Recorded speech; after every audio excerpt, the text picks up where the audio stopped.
And I have to note, Roger, that was the first time I've ever been introduced to any crowd with a kung fu reference. I wasn't sure where you were going at first, whether it was going to be a reference to my unknown twin brother Bruce Lee or something else. I was hoping for a minute that you would cast me as the bar fighter, although it wouldn't work very well because I'm not so familiar with bars, but I do like a good fight. Thank you all for being here, and thank you for your support for the Heritage Foundation. This is an amazing institution, and I'm so happy to be joining you to celebrate the 50th anniversary of the founding of this amazing organization. Over the last 50 years, the Heritage Foundation has done such amazing work to advance its principles, like limited government and free markets and individual liberty. This has been absolutely instrumental in shaping the American political landscape. It's made policymakers better informed. It's allowed more Americans to become more engaged.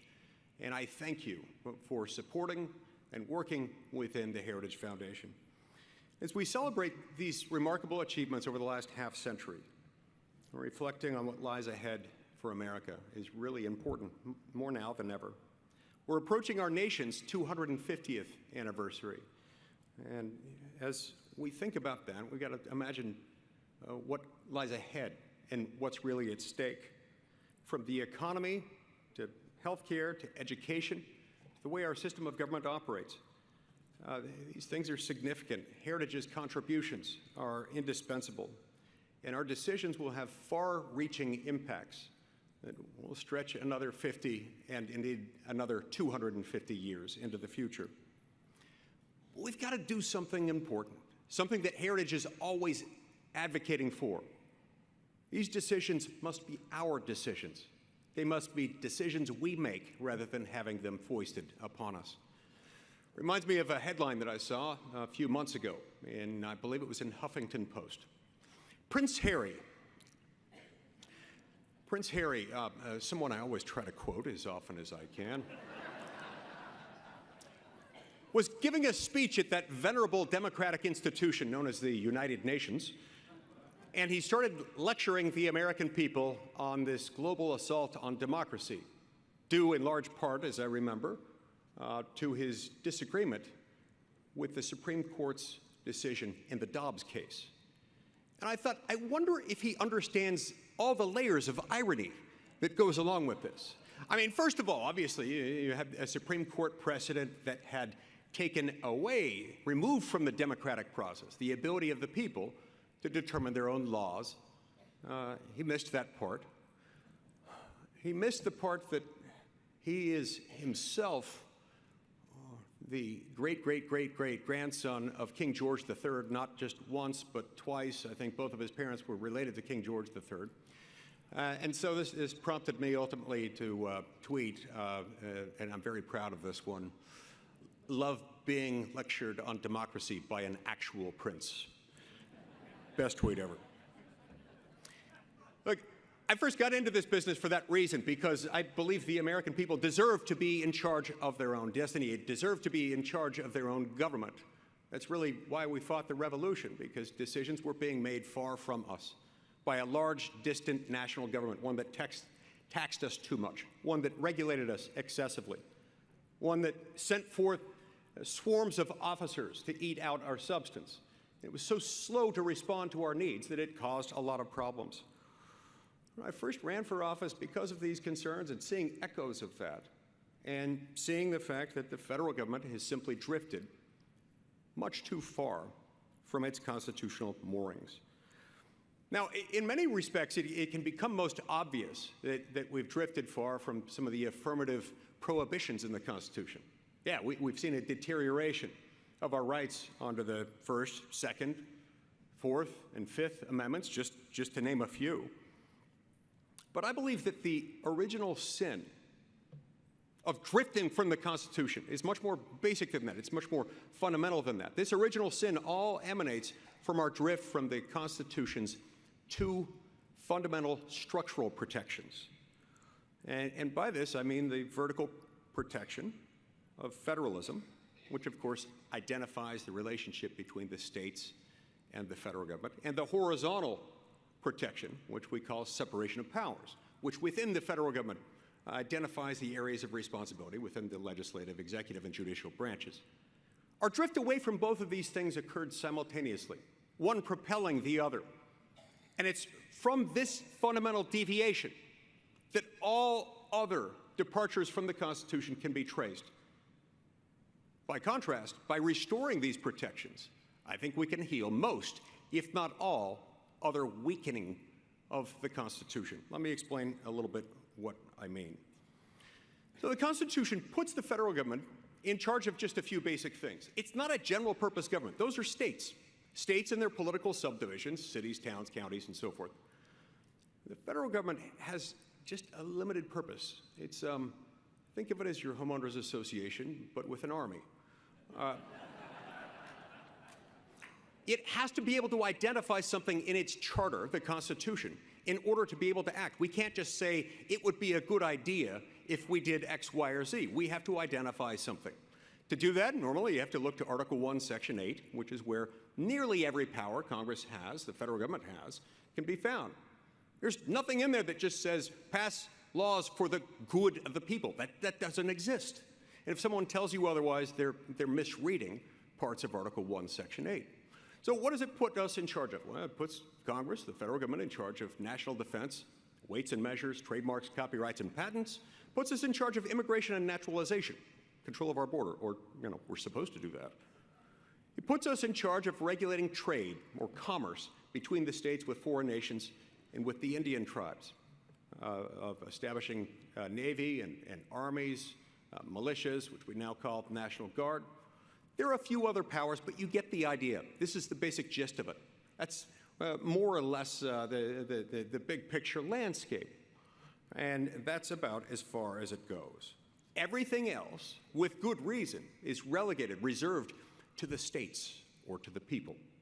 Because it's the state and local level where government tends to be the most accountable to the people. It doesn't mean they don't make mistakes. It just means it's easier to turn it around. Think of the difference between driving an aircraft carrier and a jet ski. You can turn around a jet ski really fast. And if you've got one of your kids with you on the back of the jet ski, you can turn around so fast that they'll go flying off and skipping across the lake like a rock. Not that I've tried that, but it's been known to happen. An aircraft carrier might take you, I don't know, a half mile or a mile to turn because it's really big. And the Founding Fathers understood this dynamic. That's why they put only a few basic powers with us, because we're harder to turn around. So this careful balance of power between the three branches and between the federal power and the state power remained in balance really until the mid-1930s.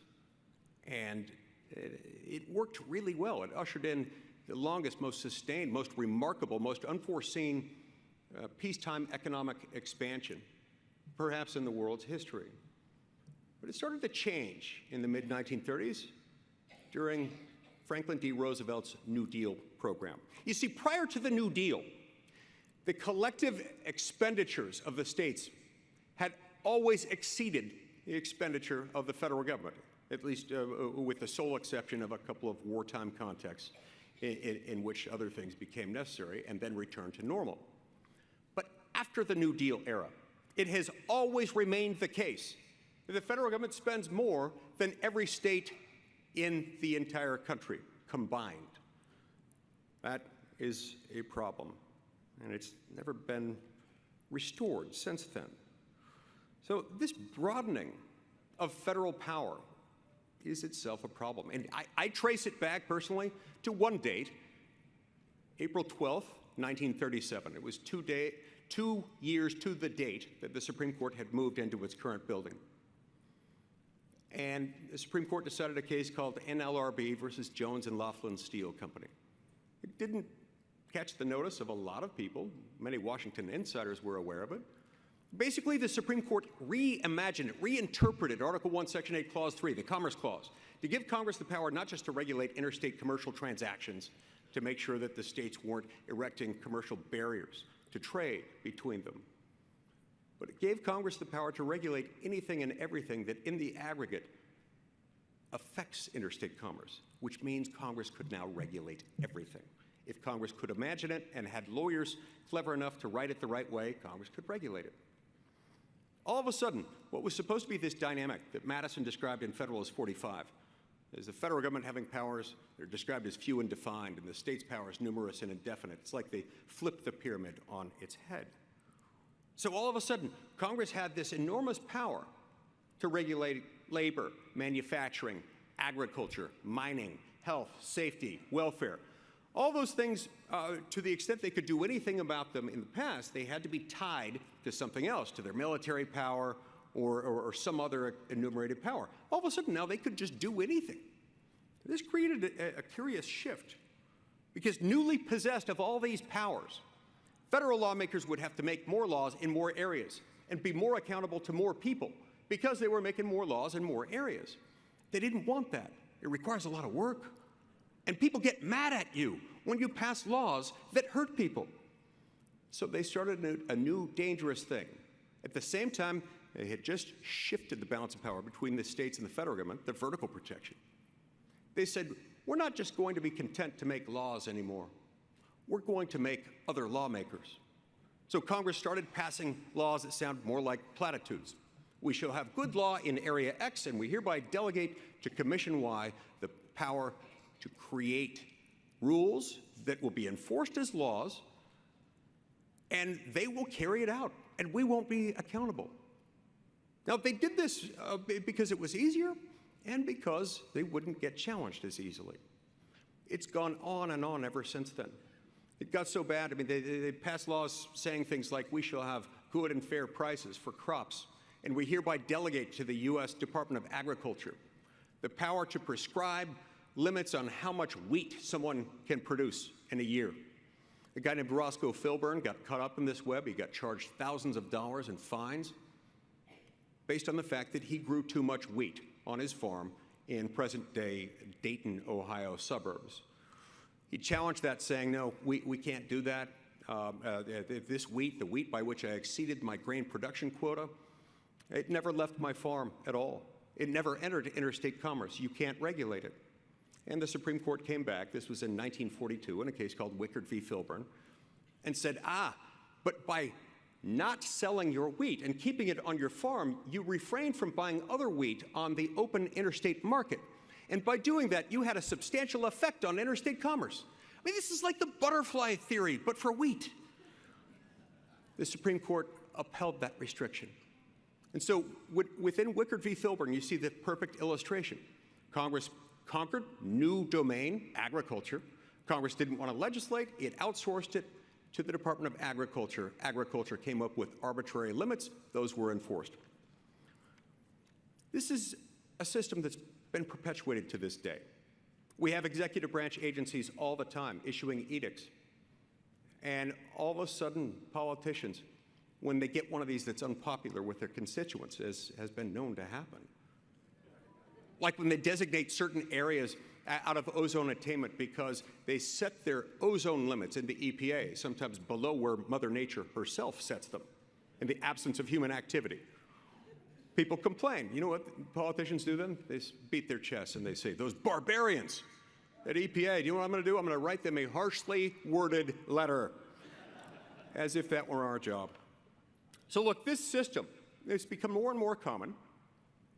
It's really good for a few people. It's good for politicians whose sole aspiration is achieving and maintaining lifetime incumbency. It's really good for bureaucrats, nameless, faceless people who, while hardworking and well-intentioned and specialized in whatever, would never get elected to dog catcher because, you know, it's not really their thing. And all of a sudden, they're treated as emperors, at least as princes.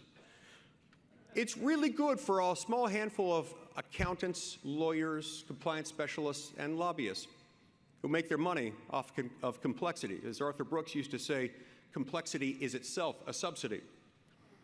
But it's really bad for everyone else. Everyone else. And by everyone else, I mean everyone. Because every single one of us suffers as a result of that. Because these regulations, these things passed into law, not by people who you elected cost the American economy $2 to $3 trillion every single year. It's like a backdoor invisible tax, but you don't know how much it is or who's responsible for it because it's buried into the price of every single thing you buy, every good, every service, and it also comes out of diminished wages, unemployment, and underemployment. It disproportionately affects and hurts America's poor and middle class, the lifeblood of our economy. And so, for reasons that have become cultural within Washington, especially within Congress, we've, as a people, just started to accept that that's the way things were, that, you know, we as a Congress delegated, and that's what we do. And then when agencies do something we don't like, we write them a harshly worded letter. But that's not the government the founders envisioned. Heck, it's not even the government the founders created. It's not the government that our Constitution, to which we've all sworn an oath who hold these offices, requires. We're straying further from it every single day. That is what is at stake. It's about accountability to the public. It's about the Republican form of government as a whole. It's about Article 1, Sections 1 and 7, which make clear that you cannot pass a federal law without going through this prescribed formula where both houses of Congress pass the same proposed law, submit it to the president for signature, veto, or acquiescence. And the president either signs it, acquiesces, or vetoes it, and then if it's Congress overrides it with 2/3 supermajority votes in each house, then it may become a law. Without that Article 1, Section 7 formula, there is and can be and must never be federal law. And yet we do it all the time.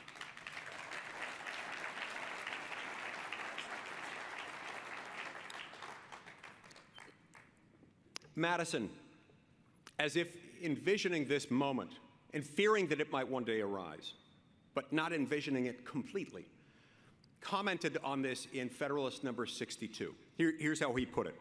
Quote, "It will be of little avail to the people that their laws are made by men of their own choice, if the laws be so voluminous that they cannot be read, or so incoherent that they cannot be understood, if they be repealed or revised before they're promulgated, or undergo such incessant changes that no man knows what the law is today, can guess what it will be tomorrow," close quote. So we're now in this circumstance. It's every bit as bad as, in fact, far worse than what James Madison could have contemplated with that, because not only are our laws so voluminous and complex and ever-changing that no sane person, in fact, no person of ordinary intelligence at all, no person without being able to devote full time to reading the Code of Federal Regulations and the Federal Register, which is the annual cumulative index of all the new regulations as they're released. No person could keep up with the legal obligations. So it's voluminous and complex, but it's even worse than that. These laws are not even written by men and women of our own choosing. That is tyranny, and that is wrong.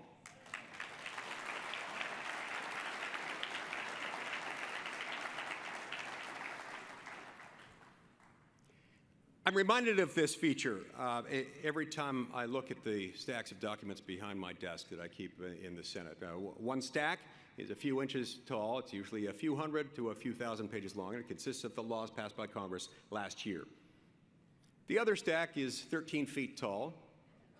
In a warm year, it'll crest the 100,000 page mark in 1 year, and that is the Federal Register. This document, which I keep in my office, is a monument to Satan himself, and I look forward to its everlasting destruction.